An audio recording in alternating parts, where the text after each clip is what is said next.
Bonjour YouTube, c'est Guts. Bon, aujourd'hui je te fais une petite vidéo toujours dans l'optique d'étoffer un petit peu ton deck arène. Aujourd'hui on va parler de l'offense double Skogul Léo Tetra. C'est une offense que j'ai énormément utilisée à l'époque quand je rushais mais que j'avais pas encore un deck arène bien fourni. En fait, le but du jeu, ça va être d'avoir une team qui peut passer sur à peu près tous les types de défense du moment qu'il n'y a pas trop de sustain. Alors, je vais t'expliquer comment ça fonctionne.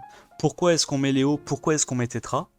En gros, l'idée de mettre Léo, c'est de pouvoir build des mobs lents et de ne pas se faire outcycler par des défenses rapides. Donc là, tu vois, la plupart des défenses en arène, c'est des défenses avec du lead 33 assez rapide, de manière globale. Et en gros, l'idée, ça va être d'avoir, avec Léo, de pouvoir éviter de se faire outspeed trop facilement. Pourquoi on met Tetra? Tetra, elle va être là pour te permettre de ne pas te faire trop cesser et avoir une sustain constante.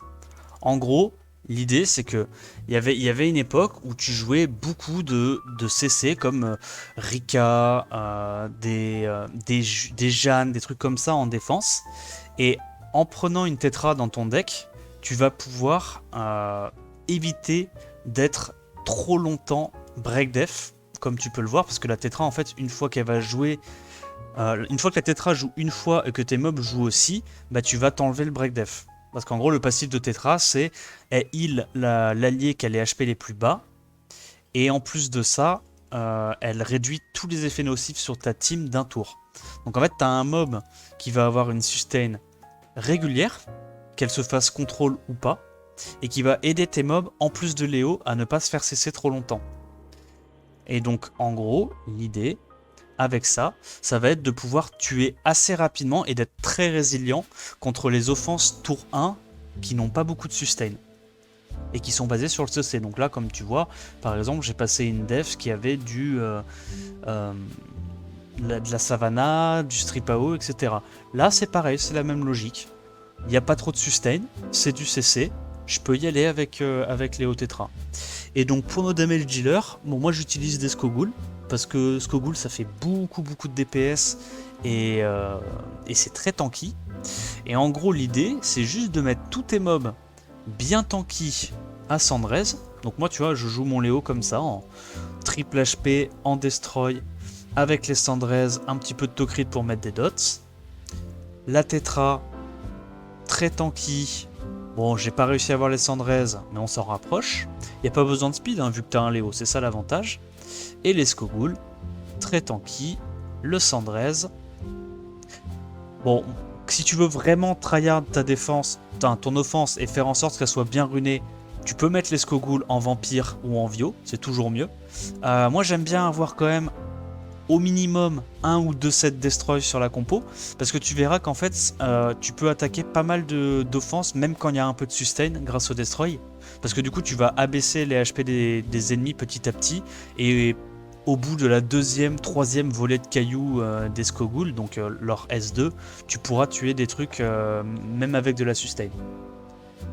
Et donc tu vois, bon moi à l'époque quand je faisais mes rushs G3 avec ça, pour juste quand je farmais les cristaux, c'était mieux runé que ça. Les Skogul étaient en Vio Destroy également. Et en fait, bah, juste tu peux auto. Hein. Les trois quarts des offenses comme ça que tu vois, qui sont quand même très nombreuses en Rush Hour, tu peux les auto.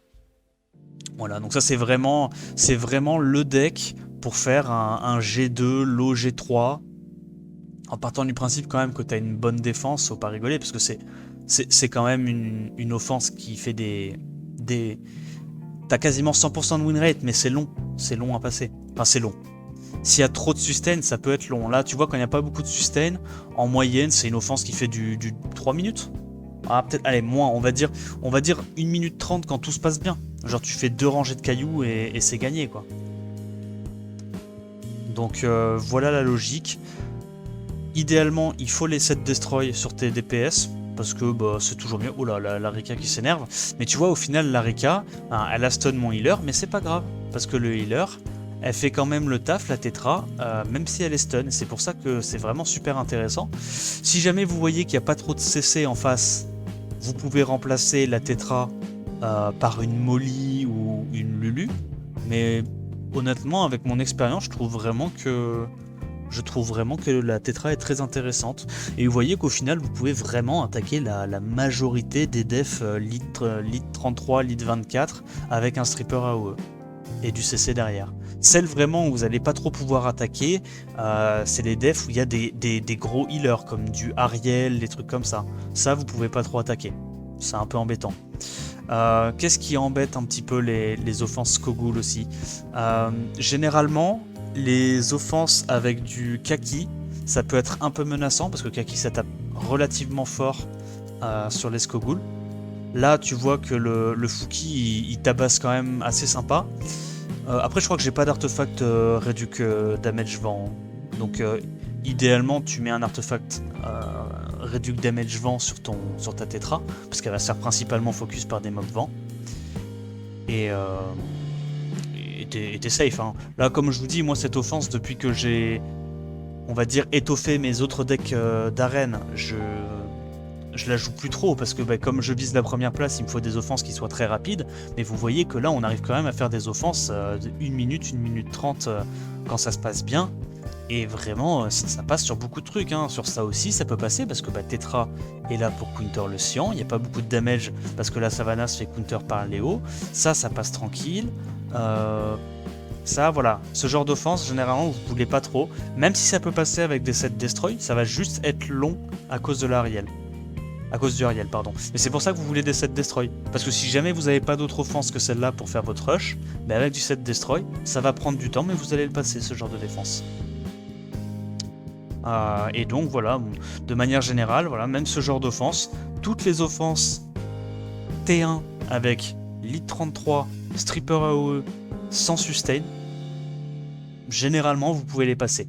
Celles où vous voulez pas trop utiliser ce genre d'offense, c'est par exemple des offenses avec du Perna. Il n'y en a pas beaucoup, mais des fois quand il y a des Perna en def, Perna c'est un bon counter à cette offense là. Laika pareil, Laika vous n'avez pas trop envie d'utiliser vos Skogul là-dessus. Mais honnêtement c'est des mobs qui sont quasiment jamais joués et vous voyez que ça marche très bien. Voilà, donc je vous partageais un petit peu mon offense de galérien que j'ai utilisé pendant des mois et des mois. À la base, ça c'était l'offense que j'utilisais pour taper Chris. Donc voilà, la def de Chris pour ceux qui connaissent pas, du Alpha, Stianlang, double CC. C'était la même idée, en gros il n'y avait pas trop de sustain, c'est une offense qui counter un petit peu les defs CC qui cyclent beaucoup, donc ça marchait. Maintenant j'ai trouvé d'autres offenses pour gagner un petit peu de temps, mais vraiment, si vous avez un deck d'offense arène qui est un peu léger, n'hésitez pas à build cette offense là, elle vous fera gagner plein de matchs, et puis juste pour le plaisir de faire ces rush hour en auto quoi. Juste pour le plaisir de les faire en auto. Bon, j'espère que la vidéo vous a plu. Si c'est le cas, n'hésitez pas à like, à poster un commentaire et à vous abonner à la chaîne. Puis moi, je vous dis à bientôt pour la prochaine vidéo. Ciao, ciao.